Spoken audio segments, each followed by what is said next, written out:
twice panel. We will be discussing books. Right. My name is Mogami. I am from Botswana, and I'm the founding editor of Africa in Dialogue. I'm just going to sell myself a bit. Africa in Dialogue, check me out. I do awesome things. I talk to African storytellers about our works. Okay? So I'm so excited. I'll be moderating this panel, and I have here with me the panelists who are just going to quickly introduce themselves. Hi. My name is Benjamin Rukwengye. I work with young people in education. Hi guys, my name is Esther and I work with So Many Stories. I do graphic design and manage their blog. Hi, my name is Henry and I'm part of the Writivism team. Hello, my name is Alexander. I work with Turn the Page Africa. So we're going to be talking about African books just in general. And I just want to just hear your thoughts and your reflections, starting with the books that you really, really love to read, ones that you're obsessed with and that you adore. Let's just start with just mentioning their names, and then we'll have a discussion after that. That's from this year.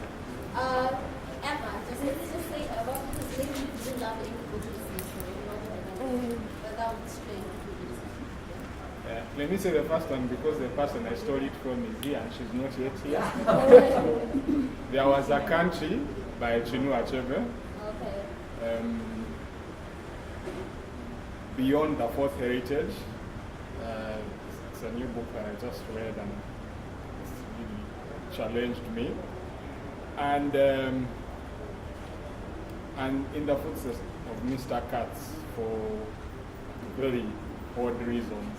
Yeah. So out of this three, which one is your most favorite? I just want one book that you really, really like. Out of those three, Yes. I would go with There Was a Country. There was a Yeah. Is that? I think my favorite, for me, I'm going to tell you my book from this year because I've Okay. read, over time, I've had so many favorite books. But I think this year, the one that I read and I really liked, I really enjoyed was The Secret Lives of Baba Seki's Wives. Yeah, by Lola. I can't pronounce her second name. Lola, yeah. Yes, yeah. I mean, a book stuff is very difficult to kind of choose. Books, there's so many books. But since I've been put in the spot, it's actually a short story collection called Speak Gargantua. It's just a wonderful book. And the second one will be Season of Crimson Blossoms. I like that too. And then it's between The Kindness of Enemy and Dancing with the Death Drill. So the third position is between those two. But like I'm gonna put you on the spot. And Oh, say to choose. one select So I need to take one out. Yes. Then I guess.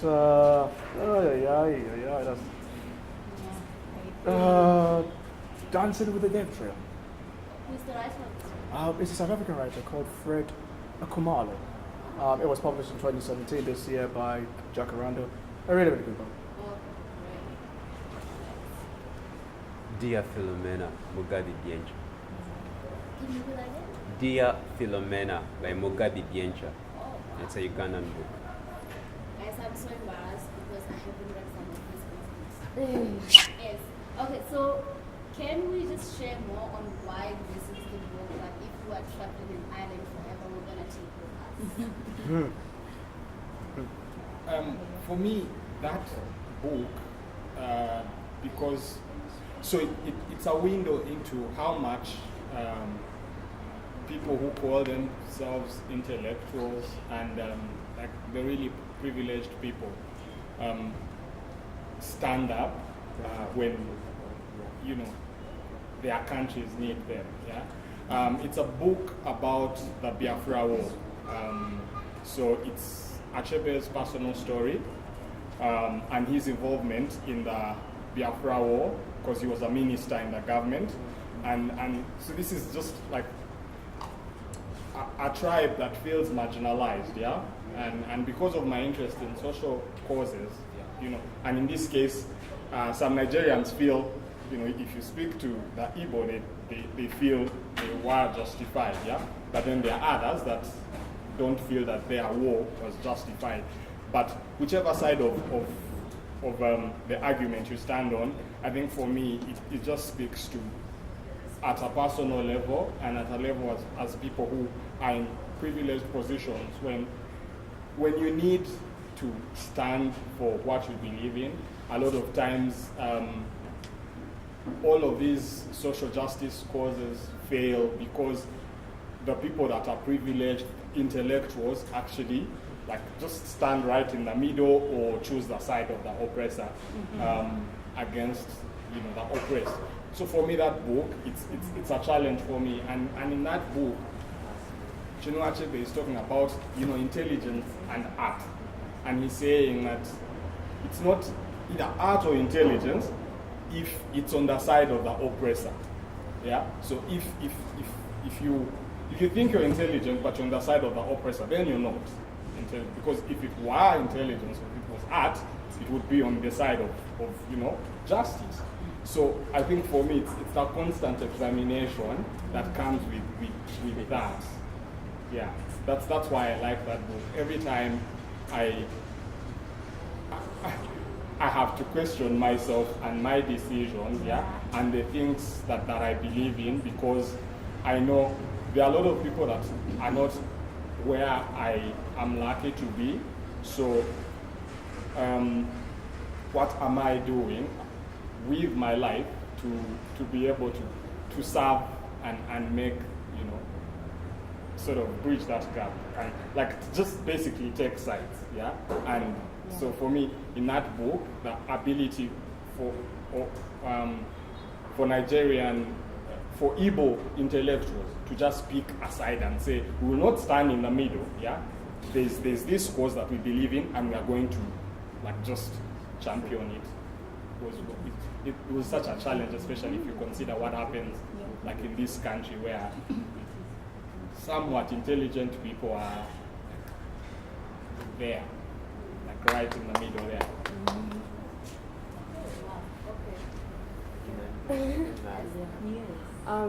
So the reason I liked mine and like him, I think your book was really deep. And one of the things that I really liked about Babasegi's Wives was it was a lot lighter. It was a lighter read for me this year. I started off the year reading, I did all three Kalibu sayings at once, which is a lot to get.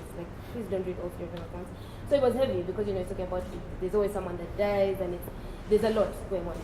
And with Babasegi's Wives, it was a really light read. It was fun, and I think for me, exploring, there was a lot to do. The story basically revolves around a man and he's a polygamous. He's living in a polygamous home. He has 3 wives, and there's a new wife that comes in. So as she comes in, you're discovering that there's secrets about this home. There's things going on that we're not sure about. There's a secret basically. At the end of the book, you find out what it is. And as I was reading, I think for me the excitement of getting to the end and seeing what that was, trying to figure it out, it kind of took me back to my childhood and reading Nancy Drew and Hardy Boys and trying to figure out what who the murderer is at the end and that kind of thing. So yeah, I think for me it was my favorite book this year because it was a lighter read. I might not take it on an island by myself, but yeah, that would be right. And my favorite book is Speak, the Gargantula, partly because it's a collection of short stories, but it's sort of a motley mix of bizarre stories. There's no particular theme to it. And it sort of focuses on various different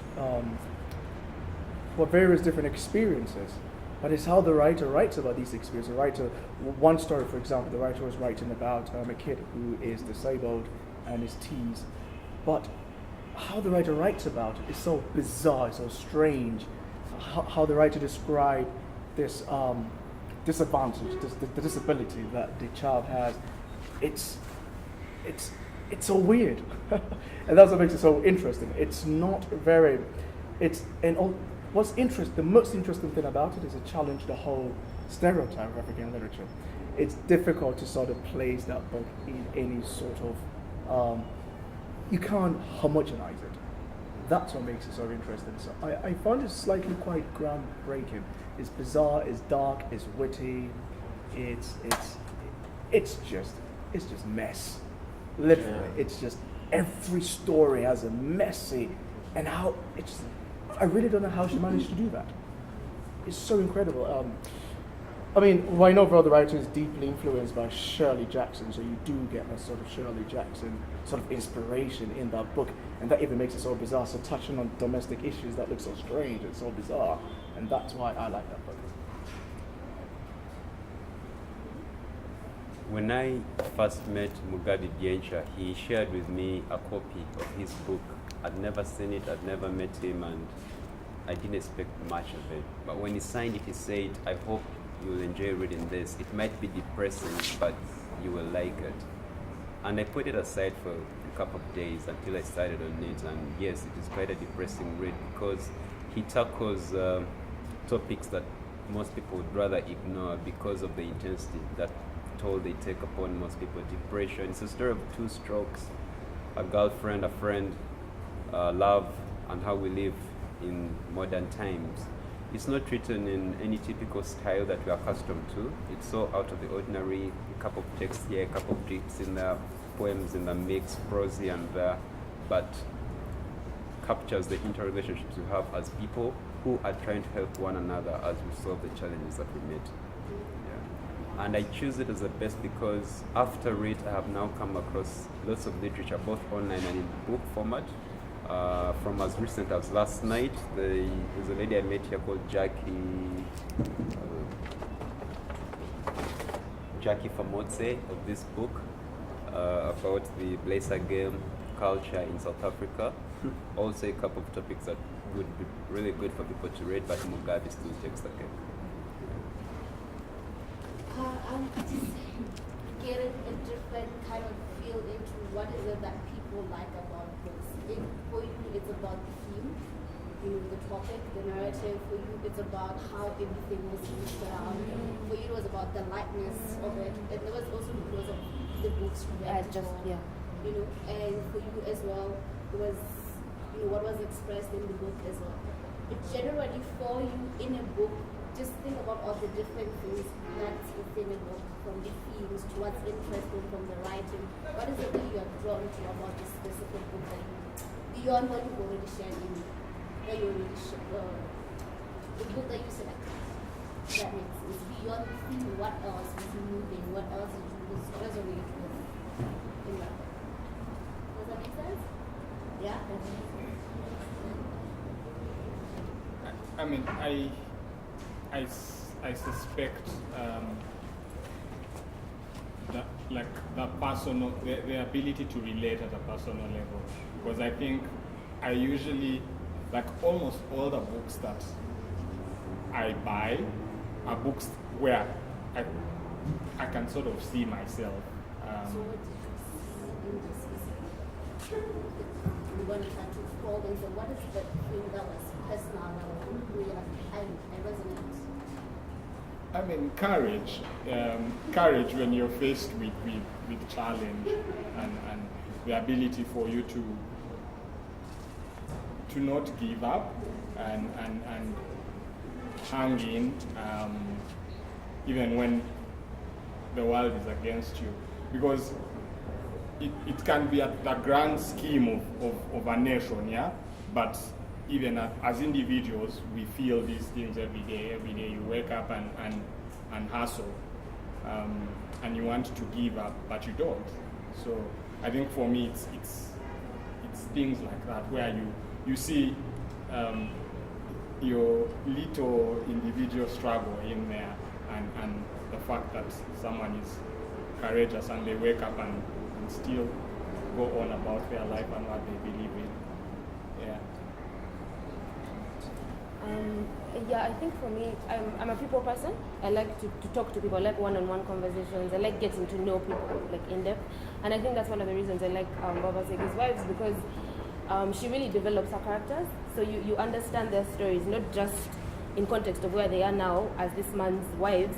You're understanding from their background. Some of them, it starts actually, for all of the characters, she will start from when they were born, and the steps that have led to them coming to where they are now.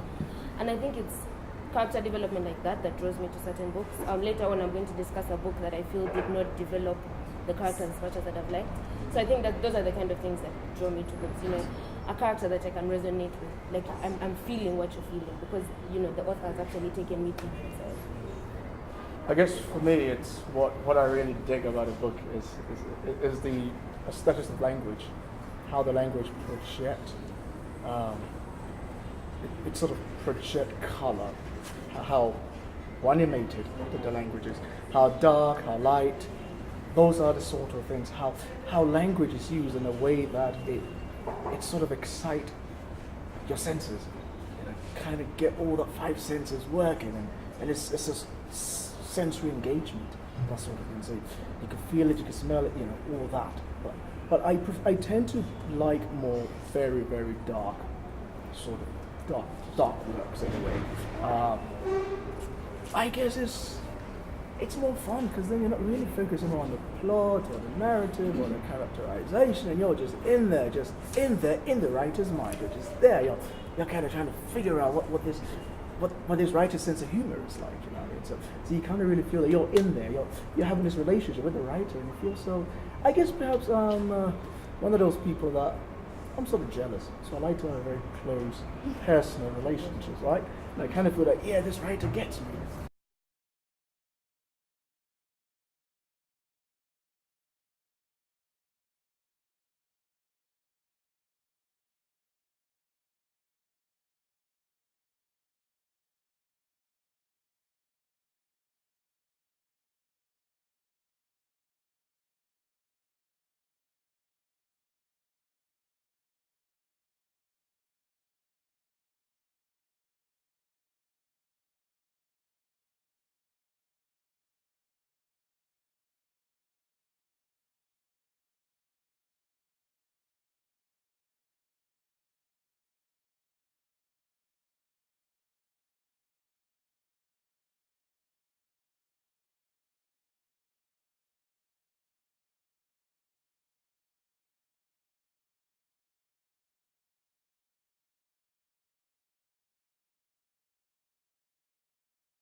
Civilization, there's just too much going on with a book, and sometimes you just want a story. You just want to read a story, and now so this book swings between being a story and being like a university thesis and being something about space, and so you get like really educated because and the reason I like that book is it's about identity and you being who you are, like first being able to define myself, and then how that affects how I relate with other people, my tribe, my nation, my color, my religion, and how all of those things affect how I relate with people, and how I can be able to go on to the next phase of my life. So, but I just found I found a hard time completing the book. It was just. But you love it. Love it because. I love it because you learn from it. You learn. It speaks to who you are as a person. It speaks to because we all struggle with identity issues. Who we are as people, who we are as blacks, who we are as Africans, who we are as Christians, Muslims, whatever. We struggle with those things and how they affect how we relate, who we are as men and how we relate to women. All those things are like personal struggles that go on every day, and you could just go through life without ever figuring out why one person thinks they are superior to another just because of like the color of their skin, or why one person feels more entitled to something because they are a man and this is a woman. So things like that you go through. So it helps you appreciate yourself as a person, except it's not, the book is not that straightforward. Yeah. I think my challenging book would be Black Earth by A. Igoni Barrett. Yes, so we are discussing this actually for me, I read, so I won't give out too much. But yes, I think it was an amazing book. Like, I really enjoyed reading it. It was really funny in a lot of places and things like this. But then I think for me, I felt like, first of all, I felt like it should have been a longer book. I feel like there was a lot in just a few hundred pages. And that, I think that made it a bit all over the place at some point. I feel like the ending was really rushed. And then I didn't resonate with the characters. Like, even the main character didn't have me feeling the things that he was feeling. Like I was talking about with Baba Segi's words, how you're immersed in the book. The author takes you in and is making you feel things. I'm feeling things with Bolanle, with all of the characters that she's writing about. But with Black Earth, I didn't feel it as much. So I think for me, that was a challenge. And the fact that, there were many themes going on. So the premise of the book is there's this man who is black and who wakes up and he's changed and he's a white man. So it's funny because the only thing that remains black is his ass. So basically, it's about him adjusting to this whole new way of life. And I mean, waking up in the morning and you're white is a really big deal, So I don't know, there are just some ways in which I felt like the author was lacking in completing that premise of the story. I feel like it could have been a bit heavier. But yeah, otherwise it wasn't a bad book. So Dancing with the Death Trail, simply, you meet a character and it's set in Paris. And this character has a hidden, has a hidden story, so there's a backstory to him. So he commits a crime, and suddenly we start to go into how he came to be in Paris, and this character is from actually South Africa, and that's so a part of the book then go back historically to the past, and then it takes you back to South African pre-colonial past.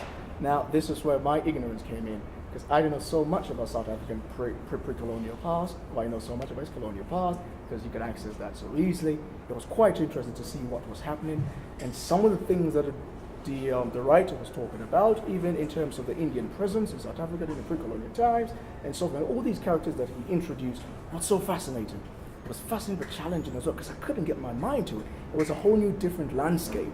I was like, ooh, South Africa. Because my South Africa is Nelson Mandela, free the people, that sort of South African, land distribution, that sort of stuff. So it just, my mind was not reading. It didn't allow me to make those connections, but I loved it. Well, I loved the book. It was quite an ambitious project, I think. It's quite an ambitious project for the writer. I mean, there were a few issues here and there, in terms of the language and stuff like that, but it was a beautiful story. The plot was quite interesting. But as I said, my own ignorance was what made it quite very difficult for me to appreciate, as opposed to understood it, but I didn't appreciate it enough. Because so literally, I actually started Googling about South Africa pre-colonial past and trying to find out whether some of these information is actually true or not. It's for someone who studied African studies. That says it all. Yeah. So that's it. One of my most challenging books is not from recent times, and I think it's challenging because I've never gotten the guts to finish it. The Famished Thread, Ben Okri. What would you say, what could have been done different with this book? Is that a hard question? I met the writer of Beyond the Fourth Heritage before I had read his book. So we were talking about his book because the subject matter of the book is something. It's a book that we all should read, like all of us should read. And the reason he had asked to meet me was because I work with young people, and he was seeing how we could use some of his content for our trainings and classes for, when I say young people, I work with teenagers and like much younger, yeah. So he wanted to us to talk about how to use like content from his book to help young people appreciate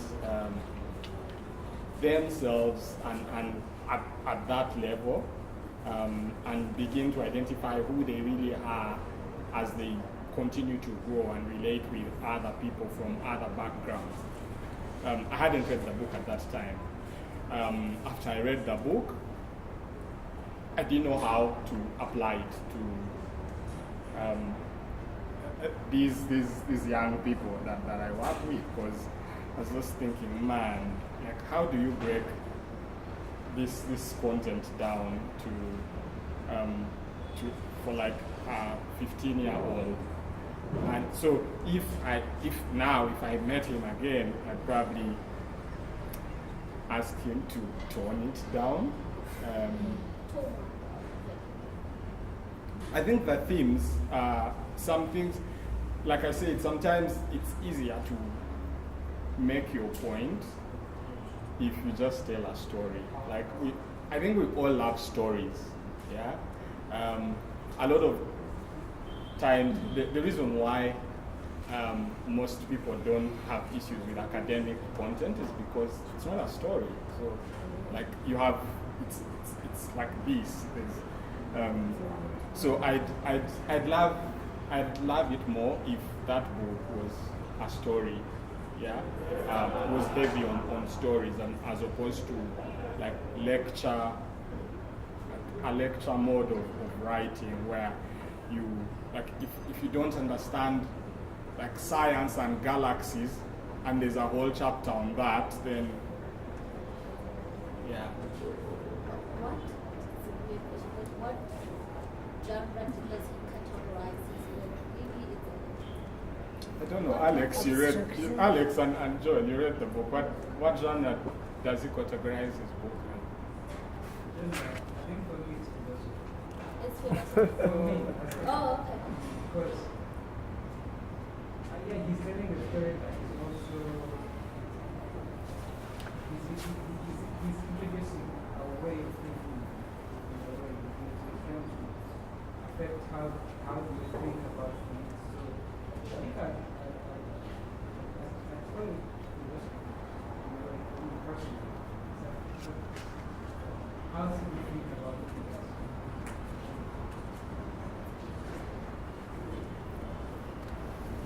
Okay. Sorry, my mind. What was the question again? If you met Yeah. Oh, okay, yes. So, yeah, like I said, we have the Me I Read book club tomorrow, and we're planning to meet the author.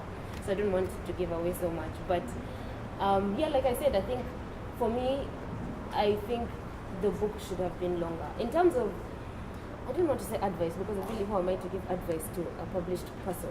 But, I don't know. I think, yeah, the premise of the book is amazing. It's fantastic, especially in the time that we're living in. Race and discussions surrounding race they're very pertinent to society today, and I feel like there's so much more that he could have done to target people's emotions in terms of, yeah, someone that actually wakes up and is a white man.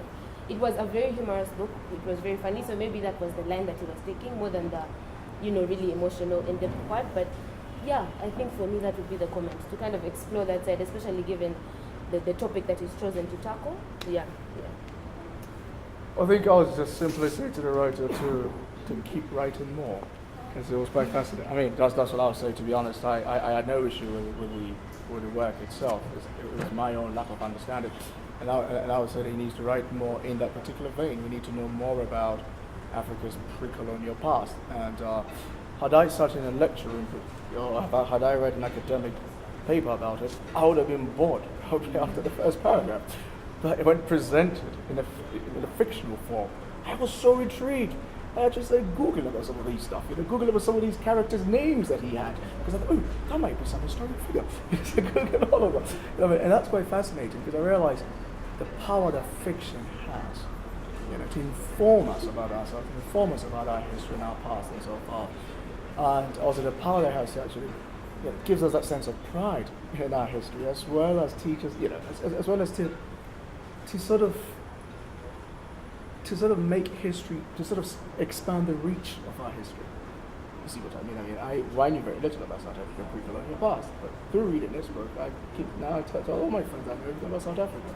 So you know what I mean? So yeah, I'll tell them to keep writing and not stop. The famous shred is just about 500 pages, about 550 pages of a dream. It's written in a dream sequence whereby it becomes mind-warping if you start off not knowing that it's actually written in that sense of a style. Yet, for all the 550 pages, all you have to know is expressed in the very first sentence. That the river was once, that there was a river, the river became a road, and the road branched out to the world. And that because the road was once a river, it was always hungry, and that's it. So when you get somewhere, as you move along, you realize, oh, this is actually a dream, and now you wait for the moment when it's going to become reality, and it doesn't. Wale Soyinka has done in some of his works, not to be the affected writer, where you're using a kind of language that is so heavy for the average reader. Try to use a language that is a little bit simpler for many people to appreciate, and to have a way they follow as they read along. Fascinating. It's considered a classic, and I want us to now go to that conversation of what for you is a classic book out of all the books that you've ever read, and why that is a classic for you, or at least it will become a classic. Maybe you read it this year and you feel like one day people are going to read this and they're going to say, wow, that resonates.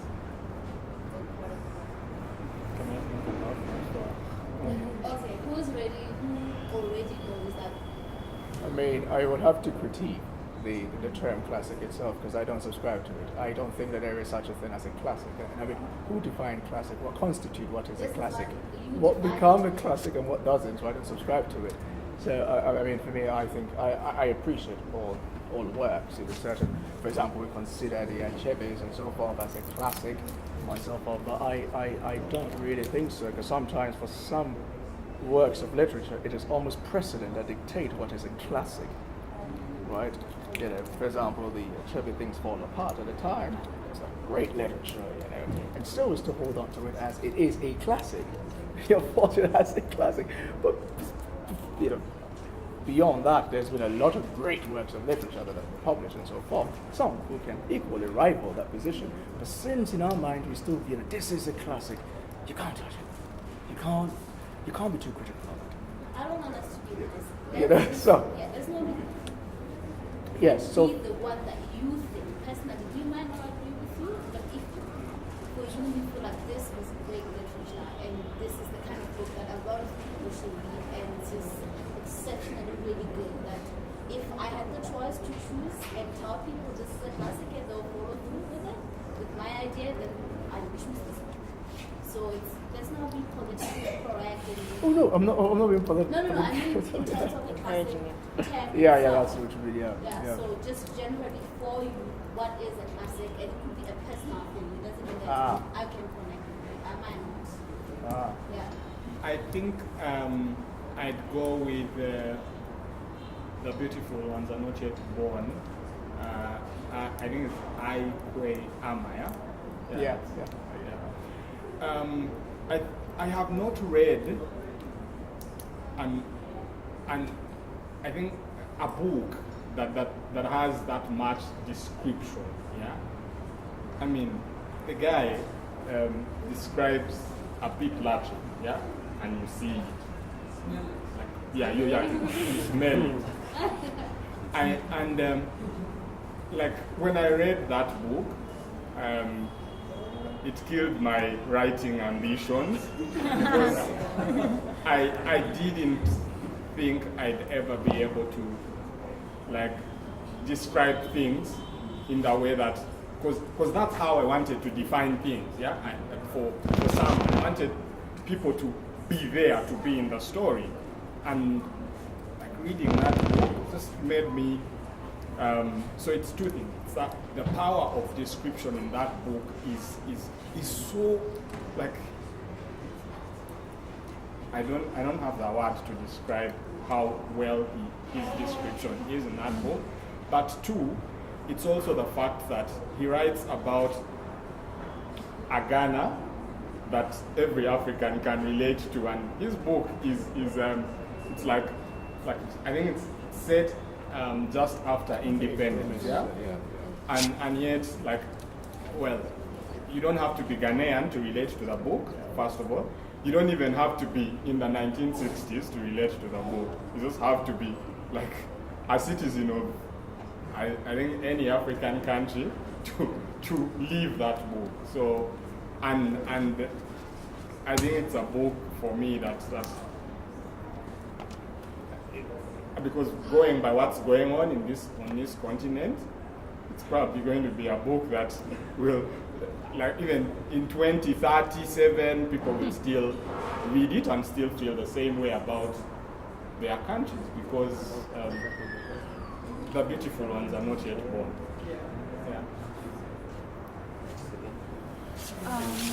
I think for me, maybe first to comment on what he was talking about what is a classic. I guess for a lot of people, classics depend more on the language used. You know, that it was really excellent literature at that time. But I think for me, the book that I will mention is, I feel, not really a classic. I think what I would say is I would appreciate seeing it studied, like in schools and things like this. It would be Dear Philomena by Mogami, the one he talked about. And I think I absolutely loved it. It's an amazing book. It's written in a style I've never read before. It's conversational, so it's just dialogue, text messages between Mugabe and his friend Philomena. So it explores a lot of issues which are not talked about much in Africa generally, in Uganda. It's talking about things like depression, experiencing chronic pain, and I feel like it's topics that are not really touched upon heavily, you know, anywhere pretty much, let alone in informal circles, you know. No one really talks about these things. So I think for me, a book like Dear Philomena, if it was studied in high school, like by students, I feel like we would be putting out people that are more informed. You know, you're coming out and you have a sense, you have an understanding of what depression is, for example. It's not something you're just going to write off. I also think it touches on mental illnesses, but I might be alone in this one, because Philomena, I don't want to ruin it for the people that haven't read it yet, but when you're reading, you think Philomena is actually a person, because there's someone that is texting and there's phone conversations and it's actually a person. But then at the end of the book, the suggestion is that Philomena was just in his head the entire time. Like, this wasn't someone that was actually real. So I feel like in that sense, it also hints at mental illness, which in Uganda, if you're not seeing a mad person walking on the street, then it's not something you're going to talk about, you know what I mean? So I think in all of those regards, it's a book I think would be amazing to study in schools and have students actually engage with these things even before they come out, you know, into the world and see them for themselves. Yeah. So now I'm supposed to pick a classic. So it's tough. It's tough. But I think was it a year or two ago? I read A Season of Crimson Blossoms when it was published, and immediately I thought, wow, this book will become quite popular. People love this book, and the subject that he touches on and how he writes about the subject, it's so interesting. What I like the most is the representation of the female character, the female protagonist. Because oftentimes when you read books written by men, you know, the representation can be quite problematic. And he was writing about an older woman as well. I was thinking, wow, a young writer, I know an older woman experience as a widow and having an affair with a younger man. This was all kind of he's writing about his own kind of I don't know. But I really liked that because representation was quite, I wouldn't say accurate because I don't really, it's quite difficult to say so, but it was close to accurate. It was believable, should I say, and that's what I like about it. It was a very simple story, but very engaging and interesting. You know, because it could have been very boring, a story like that, when I don't have an affair, blah, blah. And how he also explores certain political tensions is subtly explored. It's not like bang, this is what happened, bang, they're Muslim, bang. You know, sometimes you get all these kind of political tensions explored, and it's kind of bang, bang, bang. You know, this is Africa, this is a taboo. We don't do this. But it's all very subtle, all webbed within the relationship between this young man and the widow, and then had the children and all of that, how they feel, you know, and the community, and you know, so yeah. So that's one of the books I'll say that was quite. I feel it will be quite a popular book, and it is. In fact. I'm a lover of beautifully constructed things. That includes sentences. And I believe if there's a book that has some of the best, it's Dusk by Ivona Diambo. But I must admit that there's a book that eclipses that, and that's Chintu by Jennifer Nansubuga-Makumbi. Full of pretty much everything from despair to hope and quite some memorable sentences. And the story behind how it came to be a book as well, because it's not every other day that people get easily published, but when it got published, it had actually won the manuscript prize by Kwani. She had gotten a couple of years before struggling to, get her work published. And thankfully, just before that happened, she had had her story, let's tell this story properly, published as the headline story in a short collection by the Commonwealth, which was quite a good story. So when the book came out, it came out real big, and it's been enjoyed by those who have read it, and I would recommend that all the others read it. It's Ugandan, yes, a Ugandan story, but everyone has loved it, those who have, I believe. So yeah, I believe it, in my perspective, it could be considered a classic. I had a thought. It seems maybe it's not the way that it is, but I wonder how much what you resonate with is based on what's familiar to you. For example, the kind of books that you guys chose. For example, as a Southern African, I might have chosen something from South Africa. Again, it's Zimbabwean. So I want to use this on like into my head how much what you consider classic is based on your own personal. You guys think? Do you think you resonate that book that you selected is a classic to you because you see so much of yourself and so much of your life? Or yeah, does that make sense? Is that how it is with you? I think even unconsciously it probably happens. I mean, for me, I wouldn't say I've had experiences. I've had friends that have gone through depression and things like this. So in that sense, maybe. But then I think also, for me, the reason I think I picked Dear Philomena is more the societal importance, more than how it relates to me specifically. Yeah, that's what I think drove me to saying that's a book I would consider. Well, I mean, personally, Season of Crimson Blossoms does not, I wouldn't say it relates, because that would be making the admission that I've had an affair with an older woman. Yeah. No. But what I like is how the writer tells the story. And what I like is how the writer managed to sort of weave into this narrative a lot of political tensions and political conflict in a very subtle way, in a very domestic way, and challenge also some social taboos. And so that's what I like. And one thing I really admired about the writer is the writer knew his character, knew his female protagonist very well, that at some point was allowed to let the female protagonist almost disrupt the narrative. So you do, God, she did this. What? Are you crazy? So that's what I like. And the character to sort of assume her own form. And that's what I like. So perhaps it is more how the book engage, how deeply engaged with the book, and not necessarily how the book I relate to the book in terms of my own personal experience or anything of that kind, or where I'm from, because I'm from Ghana and we are Nigerians, we still got our beef, So but yeah. So that's the reason why. With me, there's no limit to where the book comes from, geographical dimensions. Just is Kenyan, Kwani is Ugandan. My favorite writer has not even been published yet. She's a lady from Mutare, Zimbabwe, called Jean Blessing Ngwenywa. I think she's one of the best writers ever, and she hasn't even been published yet. So there's no limit to geographical dimensions in my choice of works that I'd like to read. Do you guys have any thoughts, any questions, okay, please ahead. Thank you. Mine is question, question, but also comment to Benjamin. I really take to heart what you said about I can't remember what exactly, but something like for somebody, if somebody wants to say something, they must tell it through a story. And you say this about the book that you found challenging, which it's about the galaxies and what Joe refers to as philosophy.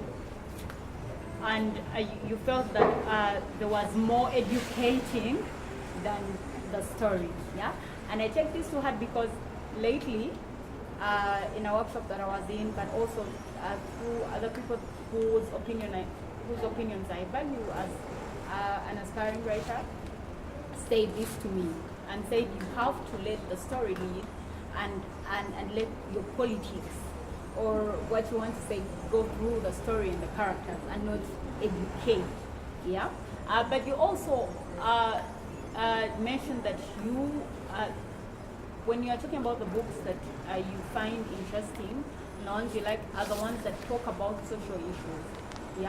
So what my question is, when you're reading these books that are talking about social issues that you enjoy, are you able to discern in that moment as a reader this and say, you see, okay, I love that this person is talking about these issues that are really important and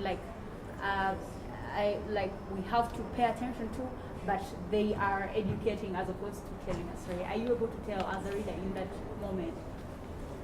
Yeah, I mean, so when I read books, there's someone who is like my sounding board. So when I find something interesting, in real time, I just read this thing, I think we should talk about, I am like that when I read books. I learn from them, but so when I said I like stories, because I think you can say anything in a story, I don't think there's a better way to say things than using story, if you have things to say, just use stories. So I find that I gravitate more to books on social justice and social causes and things like that, because those are things that I love. That's who I am. So when I read stories, it's probably things I've thought about or I haven't thought about, and things that I'd like to be involved in. So when I see these things, I take notes. That's how I read. I read, I have a book and I take notes and things that pique my mind that I want to follow up on. So whereas, which is sort of a contradiction because I've been ranting about academic books. So whereas I don't like books written academically, I have an academic approach to reading. I read to just enjoy, but I also learn a lot from reading. So I think that's the thing. So as a writer, whether you seek to educate or not, you'll still educate reading. Would you say, okay, again, I want to ask this as a reader, because it's important that even as a writer, you can do whatever the hell you want to do. Like she was saying, who am I to, publish, But I think also it's important to think about the writer because, again, past the benches of this world who really understand social issues and really want to learn more and question themselves, there are people that you want to reach who have not gotten to this point, who have not thought about, who are not self-conscious or who are not deliberately trying to change. to get involved in social change. So again, as a reader, would you say, even with social issues, that it would be better for somebody to bring out those issues in a story, in a character, as opposed to saying this is happening, as in the education way of like teaching? I would. Yeah. I mean, I would, because really, again, people resonate with stories, yeah? Yeah. If I can see myself in someone else's situation, yeah, then it's easy for me to relate and do something about it. Yeah. I find inspiration or depression or whatever, but like I relate with depression or inspiration and whatever through someone else's story. So I think that's why it's as a reader, yeah. For me, just give me the story, yeah. Yeah, so I was having a conversation here about what Benji was actually talking about the scholarly, the contradiction, because most of the work we are involved in, okay, I won't speak for us, but sometimes the work involved in, it involves scholarly criticism and reflecting on things, philosophical issues, or even issues of social justice. It's not just about the story and about telling a feel-good story and what. It's about critically questioning the popular perceptions and narratives about issues and the like. And I've come to a conclusion that in literature there are two ways to that. So there is an outright scholarly publication, questioning whether it is social issues, whether it's about say colonialism or a random thing like that or things like that. There is also a more nuanced telling of the story, like a story which needs a deeper philosophical understanding to get the various themes that are being advanced and what. And I'll use an example, for example, the most popular African book, Things Fall Apart. When I first read it in high school in senior, it was such a beautiful story with the Igbo idioms and the stories and things like that. And I enjoyed it innocently like it was there. But later in my literature class at Makere and reflecting on it and looking at the social issues we're dealing with, or even animal farm and the philosophical things that we're dealing with, it had a deeper understanding. And even looking at how people have referred to it, how Ati was responding to Conrad, to Joseph Conrad, his Heart of Darkness and things like that. I feel like storytelling is more nuanced, but there's always this conflict that,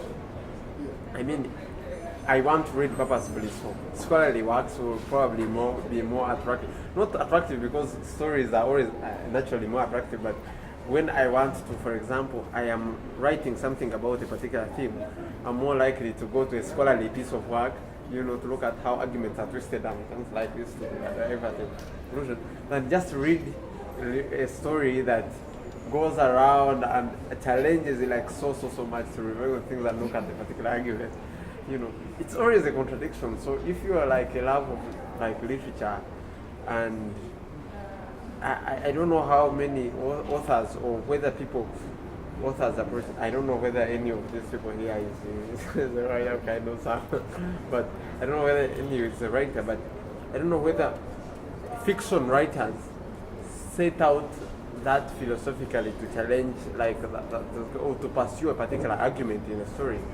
Will they look at just telling, commentating? I think commentating is the best word, like commentating on the social issues as they are, without at the back of their mind having a particular argument or a standpoint they're trying to advance. As all of these other stories that we read, which talk about the issues that affect us, without saying this one, yeah. I think what I take away from this conversation is that with the stories, then you get to capture a larger crowd, because when like Ivan said, when they want to know, when he wants to know or somebody else wants to know about learn more about a certain issue, then they go for the scholarly material. But if then you write it in form of a story, then somebody like Esther who enjoys just really reading stories is going to still go for that story, but then in the process get to still the message is therein, and so they get to access it, and yet they were not exactly looking for that kind of, so that's my takeaway from this. There's a book I read by Kane Hossein, 1000. Sorry, Yeah. did not give, he didn't give a speech on trafficking, lifting, he didn't give it, he just told a story of the woman. And for me that story was better than watching CNN, BBC, it's going to understand the country much better than I would have if I switched on Desert okay. But just that telling of that story for me was a way of reaching into all of this just because some stories sort of sneak in, like they're not forced, they sort of find their way into your system. And there's a story I read by Geneva Farage, I think it's called Grace. And she wrote it so, like, no matter how much you don't like something, she's going to make you feel like, damn, this is so good. And you feel embarrassed. Again, I like it much better. So I am of the view that storytellers are gifted in that they can talk about these things without having to get on a platform and shout. Okay. And also the other thing is, most of the reader has the privilege of coming to such and talking about these things like how we are doing here. So just get their book, read this, and then like, whoa, so something is happening. So for me, I appreciate that storyteller who tells their story and weaves it that you just get what I mean. There's no forcing boundaries to your growth. He's just painting a picture and you take it how you want it. That's my view. And if I was recommending a book like this, that should be like the name of city. And even the book that you. The book is called what? Done by then about six. The beautiful and the wretched book. Yes, now some sort which just speak things. Okay? Like you don't need to say, okay, we're going to talk about this. Yeah. There's a book I read back in the day, I think it was I read for Dog, for example. Yeah. I don't have to say anything, but the point was straight. So me, I think that's the storyteller's skill. And if they can do it very well, I think let them keep writing such stories and keep away from getting too academic. Thank you. I think the broader, what I'm picking out of this is not even just academic, but structured writing. That you need to be writing these first person narrative, second person, that kind of thing. And what is coming up is disruptive. It's disruptive of the old forms of writing. That you have to have the theme, you have to have sub-themes, and you have to have characters, characterization, just going about it and telling a story is what is coming up here. Generally disruptive way of doing things, which is what is even in technology, what is happening with social media, all these movements coming up and even disruptive innovations coming up in business. It's generally to disrupt the structure of how things work, because these things haven't worked for us. People were promised education would get them great jobs and they would do it. None of them has, I mean, most people haven't gotten jobs.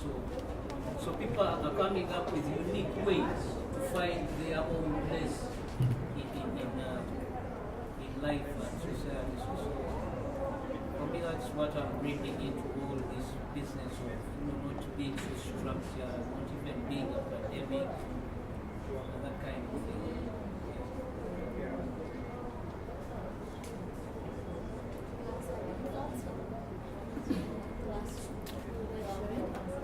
I mean, I'll just say I don't know whether social media and so forth have disrupted or enhanced how stories are being told. Because now technology has made it possible for us to pay close attention to oral literature, which we had stopped appreciating at some point when written literature was in its heyday. So technology, in some sense, I mean, and I think this goes back to the argument of technology. Is it a good thing or is it a bad thing? Blah blah blah. But I think it's all about how we use it. And in most cases, people have used it quite effectively. They use technology to enhance story writing, to enhance how we tell stories. So they're not necessarily disrupting the structure, but in fact, they are perhaps expanding the structure. So I think it's how we see it. We have to start looking at how, but of course, adapting to it is the challenging part. So I think it's a question of how we adapt to the change. And I think that's what we are finding very, very difficult to deal with. And adapting to things is quite difficult. So I share your pain. I share your frustration.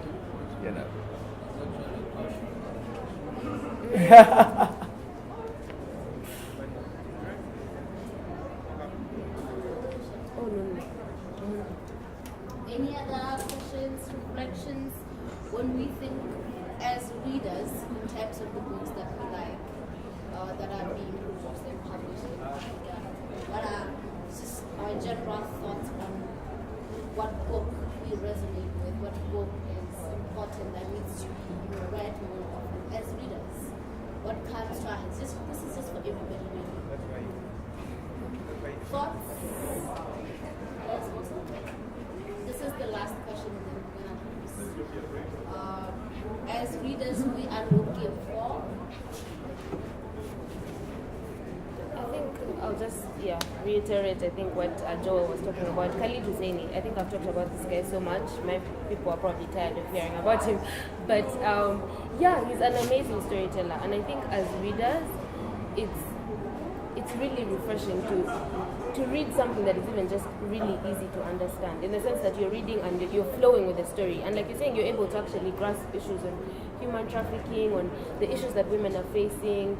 I learned so much about the Syrian war and the things that were going on in Afghanistan at that time and all these things, but it was just through really simple storytelling. I think simple English.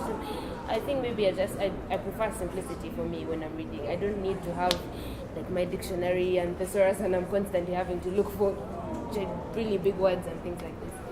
So I think simplicity for me would be what I'd say. Yeah, similarly, simplicity but profound. So, for example, you take Bruno Diaz.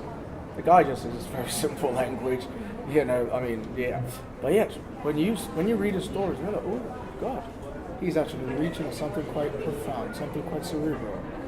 But the language is so simple that anyone can understand.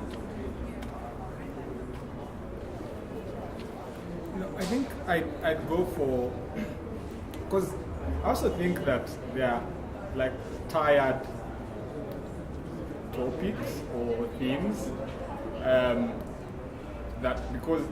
because they are easy to write about, and also tired because maybe they are not easy to write about, but they are the things that we live with every day, so they are like your go-to thing, so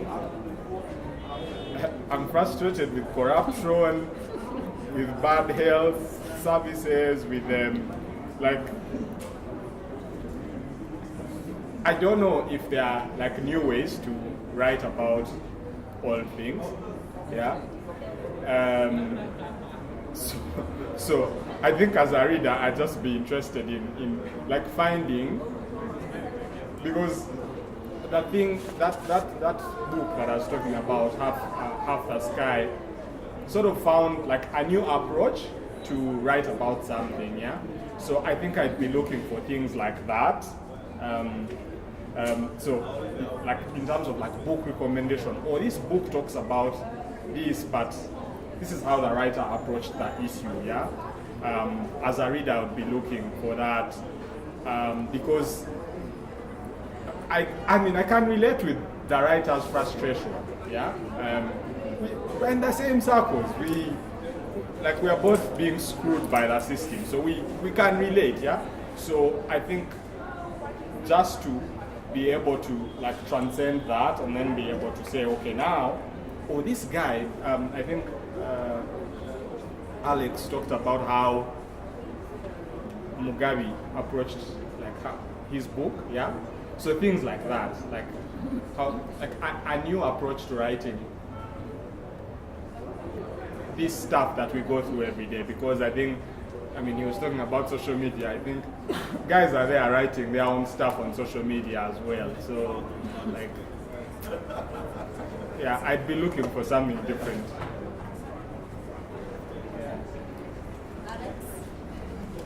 I do agree with them that our work, yes, should be simple, but with simplicity comes significance. And I think when you write a story like he insists, we should make it as simple as you can for the reader to appreciate it.